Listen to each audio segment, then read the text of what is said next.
Programme big debate में आज हम चर्चा करेंगे उस सियासत के गर्मा गर्म माहौल की जिसने पिछले कुछ दिनों से मध्य प्रदेश की राजनीति में तूफान सा ला दिया है। घटना छत्तीसगढ़ में हुई, बीजेपी के वरिष्ठ नेता बीजेपी छोड़कर चले गए, लेकिन उसका असर मध्य प्रदेश में पड़ रहा है। तमाम कवायद चल रही है, तमाम कहानियां हो रही हैं, तमाम बातें की जा रही हैं कि आखिरकार क्या बीजेपी के तमाम नेता जो नाराज हैं वो छोड़कर जाएंगे। और इस पर टिप्पणी जो वरिष्ठ नेताओं की हो रही है, चाहे वो बीजेपी के हों चाहे कांग्रेस के, उसे साफ लग रहा है कि दोनों पार्टियां मन मान के चल रही हैं कि कुछ तो बड़ा बदलाव होने वाला है। नाराज लोगों में दीपक जोशी जैसे नेता हो सकते हैं जो लगातार कमलनाथ के संपर्क में हैं, वो तमाम दावे कर रहे हैं और अपनी जो व्यथा है, पीड़ा है, वो बता रहे हैं। लेकिन कांग्रेस इस बात से खुश है कि कम से कम बड़े विकेट चटकाने की स्थिति में कांग्रेस आ गई है और बीजेपी ये मान के चल रही है कि कांग्रेस का सिर्फ दिवा स्वप्न है, ऐसा कुछ नहीं होने वाला। इसी पर देखिए हमारी एक खास पेशकश, और हम इस खास पेशकश में हम 3 मेहमानों से आपको मिलवाएंगे जो चर्चा का विषय बनेंगे, एनालिसिस करेंगे, आपके हर सवाल का जवाब ढूंढेंगे जो जनता के मन में है, आप दर्शकों के मन में है, उन सवालों के जवाब हम मिलकर ढूंढेंगे और एक हल निकालेंगे। लेकिन उसके पहले देखिए हमारे साथी सलमान खान की ये रिपोर्ट। 2020 में बीजेपी ने सत्ता में भले ही जैसे तैसे वापसी की हो, लेकिन 2023 की राह आसान नहीं है। इसलिए पार्टी अपने पुराने और नाराज चल रहे नेताओं और कार्यकर्ताओं को मनाने में जुटी है। लेकिन पार्टी को चुनाव से पहले झटके लगने शुरू हो गए हैं। मध्य प्रदेश के पड़ोसी राज्य से बीजेपी के दिग्गज नेता नंद कुमार साय ने पार्टी का दामन छोड़कर कांग्रेस के हाथ से हाथ मिला लिया। वहीं मध्य प्रदेश बीजेपी को झटका लगने वाला है। कयास लगाए जा रहे हैं कि पूर्व सीएम कैलाश जोशी के बेटे दीपक जोशी भी कांग्रेस के पाले में जा सकते हैं। दीपक जोशी का कहना है कि जहां सम्मान मिलेगा वो वहां जाने के लिए आजाद हैं। वहीं गृह मंत्री नरोत्तम मिश्रा ने दीपक जोशी के मुद्दे पर अपनी बात कुछ इस तरह रखी। हमारे वरिष्ठ कार्यकर्ता हैं, मेरे साथ मंत्रिमंडल में रहे हैं, बहुत योग्य व्यक्ति हैं, समर्पित व्यक्ति हैं और राजनीतिक संत जिन्हें कहते थे, जिनकी जिस वृक्ष की छाया में नरोत्तम जैसे अनेक लोग पार्टी से जुड़े और विकसित हुए, दीपक हमारे ऐसे कार्यकर्ता। 2020 में बीजेपी सरकार को बनाने वाले सिंधिया खेमे को तवज्जो दिए जाने से पार्टी के पुराने नेता नाराज चल रहे हैं। गाहे बगाहे सोशल मीडिया के जरिए भी नेताओं का दर्द छलकता नजर आता है। अजय विश्नोई, गौरीशंकर बिसेन, गौरीशंकर शेजवार, नारायण तिवारी, ये वो नाम है जो पार्टी को अलग अलग फोरम पर घेरते नजर आते हैं। पीसीसी चीफ कमलनाथ कई बार कह चुके हैं बीजेपी के कई नेता उनसे मिलने का समय मांग रहे हैं।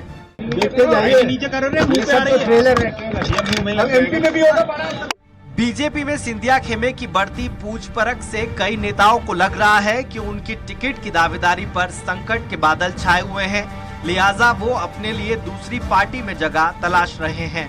बीजेपी अपने कुनबे को बचाने के लिए सारे जतन कर रही है, लेकिन चुनावी फिजा में मन बनाकर बैठे नेताओं को मनाना आसान नहीं होगा। सलमान खान, स्वराज एक्सप्रेस। निश्चित रूप से बड़ा मुद्दा है और सियासत इसी बात पे गरमाई है। बारिश में भले ही बैसाख के मौसम में सावन महीना लग रहा हो, लेकिन राजनीति जो मध्य प्रदेश की उसमें जून का महीना साफ दिखाई पड़ रहा है, जो तपिश दिखाई पड़ रही है।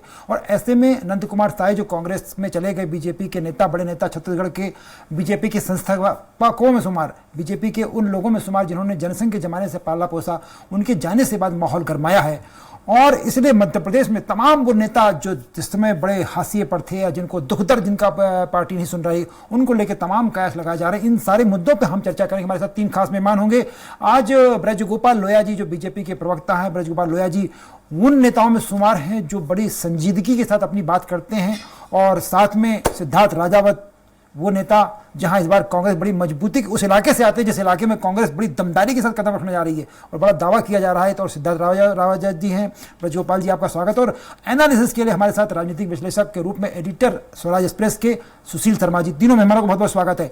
सबसे पहले मैं ब्रजगोपाल जी लोया आपसे शुरू करूँ कि निश्चित रूप से आपका राज्य नहीं है, हमारा राज्य नहीं है छत्तीसगढ़, लेकिन नंद कुमार जी का जाना माना जा सकता है कि पार्टी के लिए बड़ा झटका है और उसकी उस झटके की तपिश कम से कम मध्य प्रदेश तक सुनाई पड़ रही, दिखाई पड़ रही है, महसूस की जा रही है। 2 बातें हैं। पहले तो एक बात आपसे कहूं कि नंद कुमार साय जी या नंद कुमार साय जी जैसा कोई भी कार्यकर्ता जब पार्टी छोड़ता है तो निश्चित है कहीं ना कहीं नुकसान होता है, क्योंकि ये विचारधारा से जुड़े हुए कार्यकर्ता। परंतु जो विचारधारा से जुड़े हुए कार्यकर्ता हैं, वरिष्ठ कार्यकर्ता हो चुके हैं, उनको भी ये समझना पड़ेगा कि हमें नई और युवा पीढ़ी के लिए रास्ता बनाना होगा। लोकतंत्र में हम रास्ता बनाते हुए आगे चलते चले और पीछे आने वाली पीढ़ी और योग्य नेतृत्व के लिए रास्ता बनाना। दूसरी बात, आपने मध्य प्रदेश में जिसकी चर्चा आप और हम कर रहे हैं कि कल कमलनाथ जी ने कहा कि नंद कुमार साय जी के आने पर, जो कमलनाथ जी का वक्तव्य है वो अपने आप में मुझे लगता है कि इसके बाद मुझे कुछ कहने की आवश्यकता नहीं। तीसरी बात, कि मध्य प्रदेश के जिन नेताओं की आप चर्चा कर रहे हैं उसमें से खासतौर से दीपक जी जोशी की चर्चा कर रहे हैं, तो दीपक जी के बारे में मैं आपको बता दूं, वे भारतीय जनता पार्टी के रंग में रंगे हुए कार्यकर्ता हैं। वो कहीं नहीं जाने वाले हैं, वो भारतीय जनता पार्टी में ही रहेंगे। और एक बात और आपसे कहूं कि भारतीय जनता पार्टी में प्रत्येक व्यक्ति को अपनी बात रखने का अधिकार है। हम लोकतांत्रिक तरीके से चलने वाले राजनीतिक दल है, हम किसी परिवार के राजनीतिक दल नहीं है कि जिनके विचारधारा के प्रति कोई प्रतिबद्धता नहीं है। तो दीपक जी का अगर कोई विषय है संगठन के सामने वो रखेंगे, परंतु दीपक जी नाराज चल रहे हैं, कांग्रेस में जाने वाले हैं, ये खबरें इतनी, इनमें कोई दमदारी नहीं है। और दीपक जी के या किसी भी भारतीय जनता पार्टी के कार्यकर्ता के बारे में मैं एक बात और कह दूं, वो जो संस्कार है, जो राष्ट्रवाद है, जो उसके जो संस्कार है, वो कांग्रेस पार्टी में कभी स्वीकार वो भी नहीं होंगे और कांग्रेस पार्टी ऐसे कार्यकर्ताओं को, नेताओं को स्वीकार भी नहीं कर पाती, ब्रज भाई, दोनों का सोचने का तरीका है। ब्रज भाई, लेकिन जब मन दुखता है, कोई कष्ट होता है, नहीं सुनता है, कोई अपने बड़े लोग नहीं सुनते, तो आदमी बगावत करता है। और आप जो बात संस्कार की बात कर रहे हैं, बड़े उदाहरण हमारे सामने, ताजा उदाहरण नंद कुमार साय साहब का है, जो संघ से जुड़े हुए हैं, जनसंघ के जमाने के हैं। शंकर सिंह वाघेला साहब का उदाहरण हमारे सामने है। तो वो जैसे होता है, किसी एक बड़ा खूबसूरत सा शेर मुझे याद आ रहा है, आप जो बात कह रहे हैं कि वो खूबसूरत सा शेर ये है कि तूफान में अगर ना हो तो सब्र किया जाए, तूफान में अगर ना हो तो सब्र किया जाए, साहिल पे खड़े होकर तो डूबा नहीं जाता।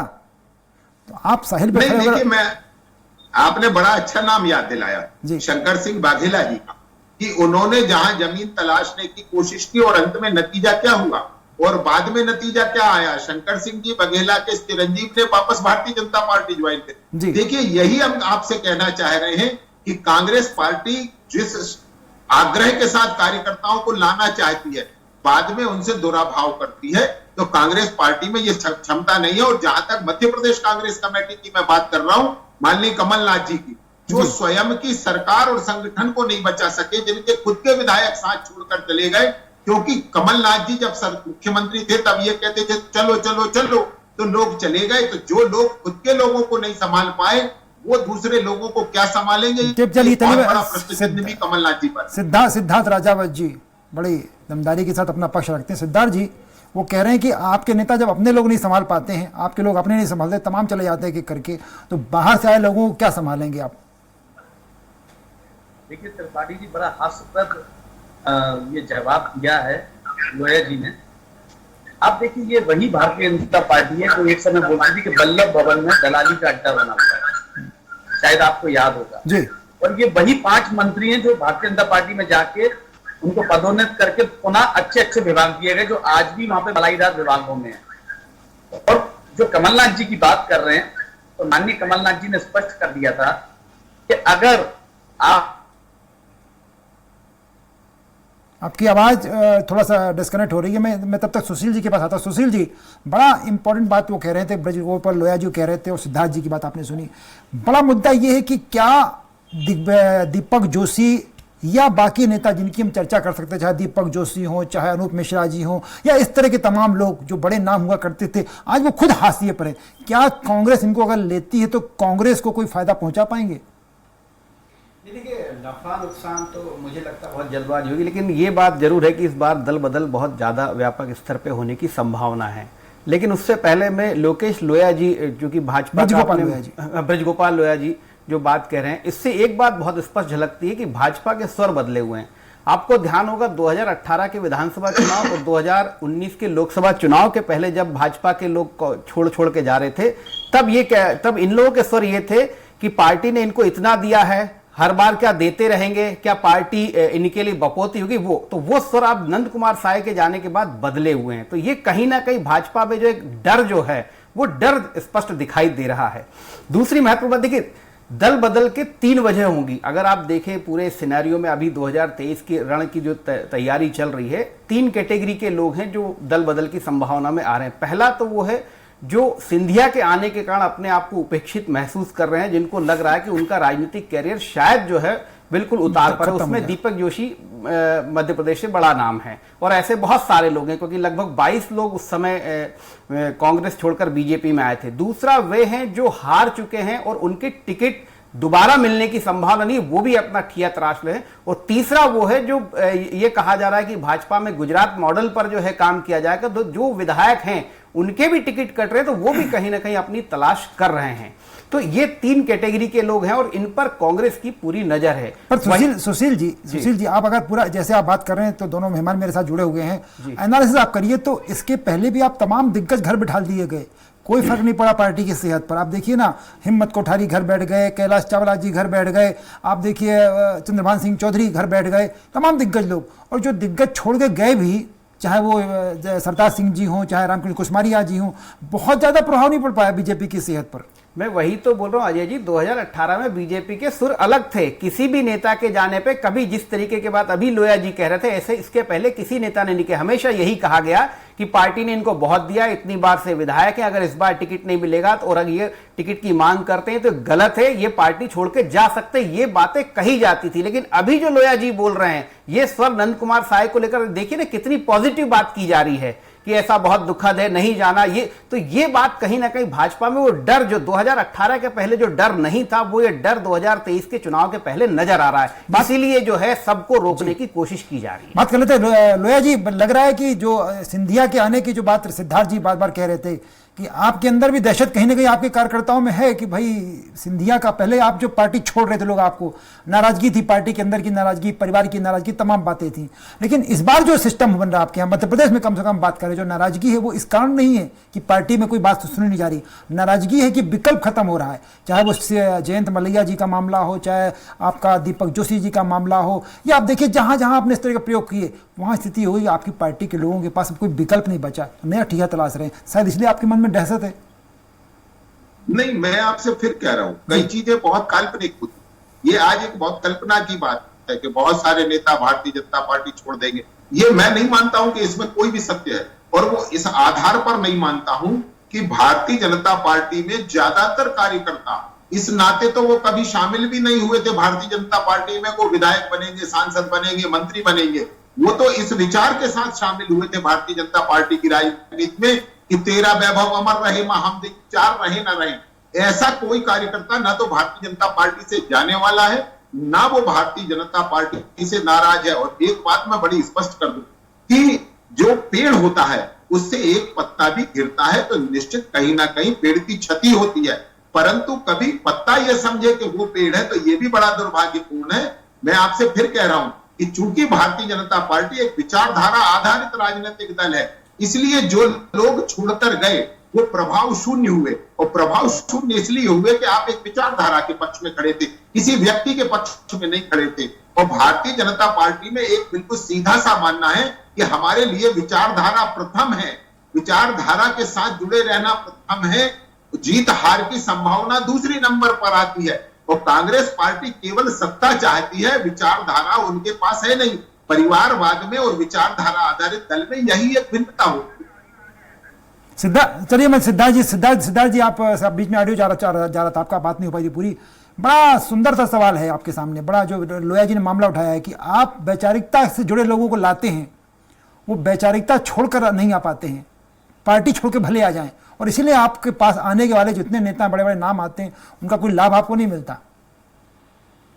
देखिए त्रिपाठी, सर्वप्रथम तो मैं भारतीय जनता पार्टी की जो 14 में उन लोगों ने एक नारा दिया था जी, कांग्रेस मुक्त भारत, और देखिए कांग्रेस मुक्त करते करते ये लोग खुद कांग्रेस युक्त हो गए।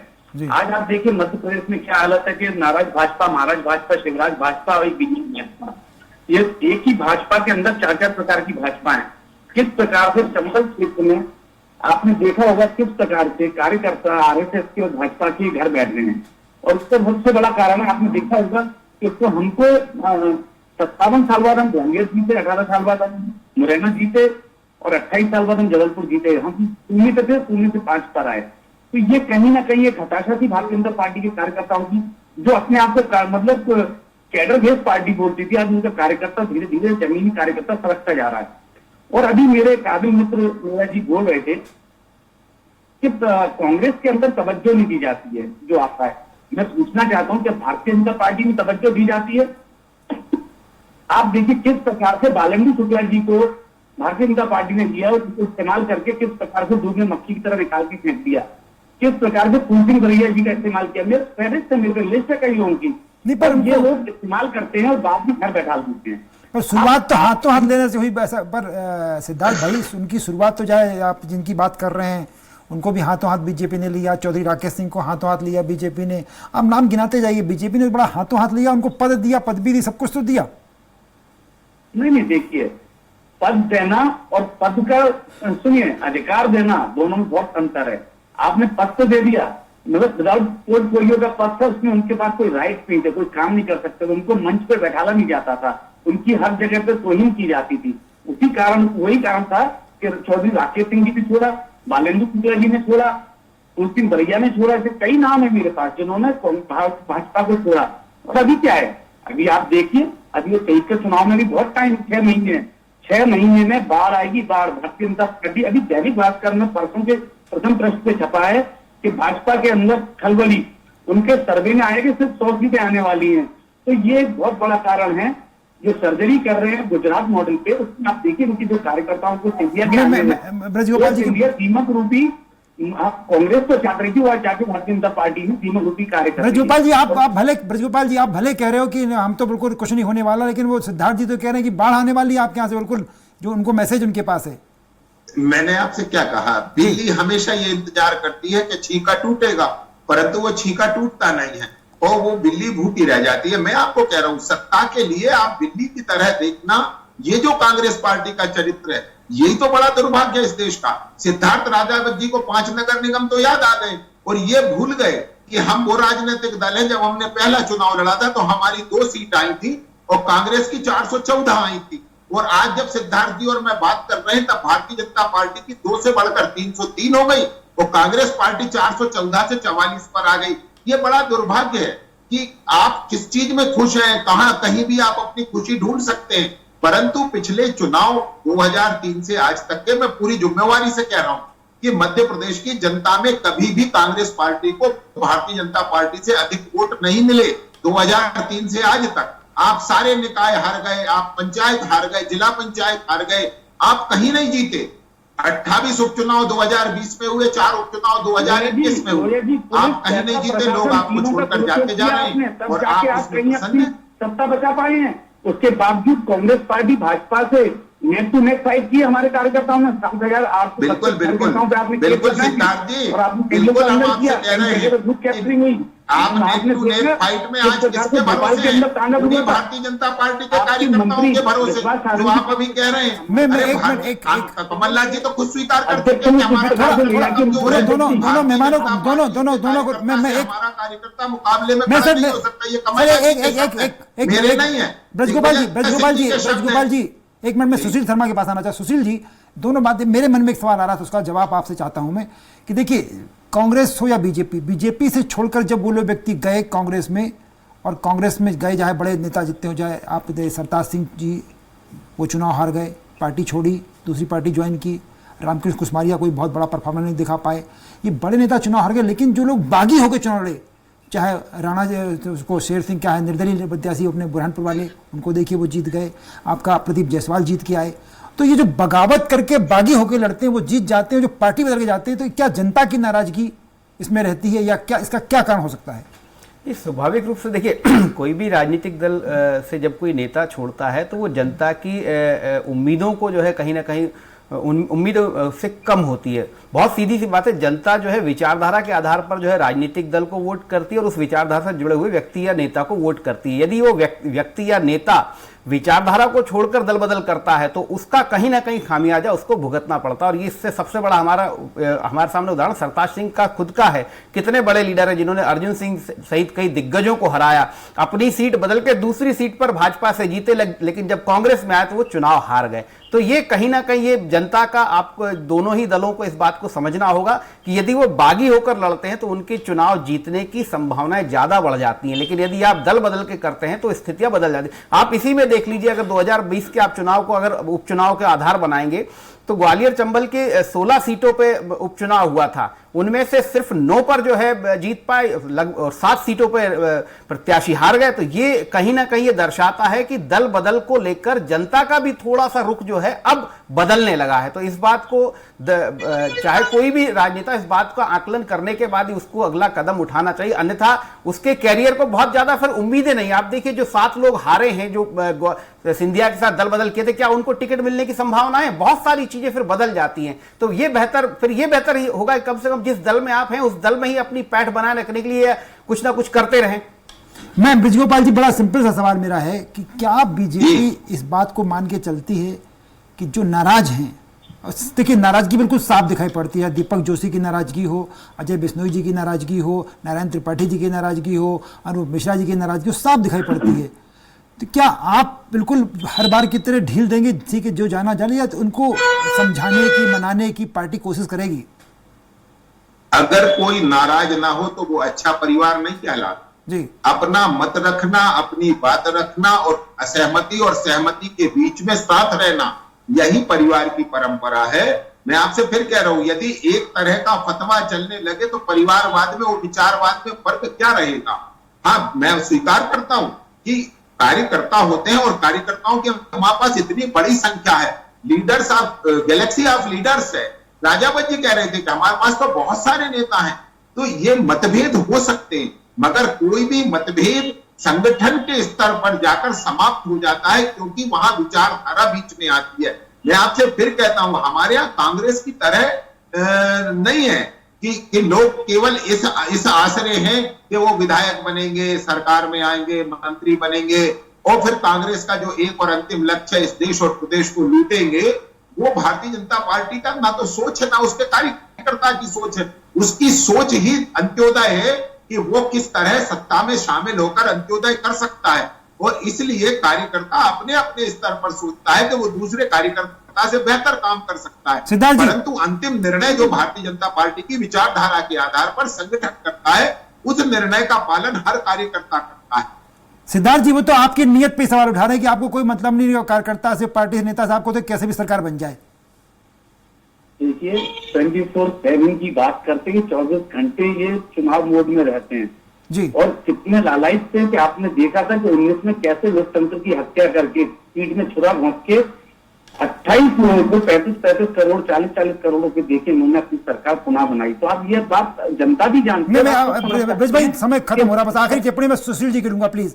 मैं सुशील, लालायित कौन है? चलिए बिल्कुल जनता के लिए काम करते हैं। आखिरी कमेंट सुशील शर्मा जी के पास एनालिसिस के साथ। सुशील जी, दोनों मेहमानों को आपने सुना, उनका कहना है कि भाजपा जिस तरह का संगठन है, जिस तरह की व्यवस्था है, जिस तरह की परंपरा, जिस तरह की प्रथा है, परंपरा है, उसमें बहुत कुछ बदलाव नहीं होना। वो सिद्धार्थ जी अलग बात कर रहे हैं, लेकिन जो हम देख रहे हैं कि आखिरकार दोनों का टारगेट तो सत्ता है। बिल्कुल दोनों का टारगेट सत्ता है, लेकिन इस अगर दोनों पार्टियों का आप एनालिसिस करेंगे तो कहीं ना कहीं कांग्रेस बीजेपी जो सिंधिया के जाने के बाद जो एक बड़ा सा भाजपा में जो बदलना है चेहरा, बिल्कुल सही, मैं सहमत हूं और निश्चित रूप से कि सिंधिया का जो पार्ट हुआ, इंडिया एपिसोड हुआ, उससे निश्चित रूप से बीजेपी की छवि बदली है। और बीजेपी की इमेज जो कहा करती पार्टी विद द डिफरेंस जो कहते थे, वो पार्टी विद द कन्वीनियंट जैसी एक छवि हो गई। ब्रज भाई सॉरी, मैं कहना चाहूंगा कि वो पार्टी विद द कन्वीनियंट आपकी छवि हो गई है। इसको जब तक नहीं बदलेंगे तो इस तरह की चर्चाएं होती रहेंगी। खैर, आप सब तीनों मेहमानों को बहुत बहुत स्वागत। आज का प्रोग्राम बस मुझे खत्म करता हूं क्योंकि मेरे पास समय की बहुत कमी है, लेकिन आप कहीं जाइएगा मत दर्शकों, आप देखते रहिएगा स्वराज एक्सप्रेस, क्योंकि खबरों का सिलसिला लगातार चलता रहेगा।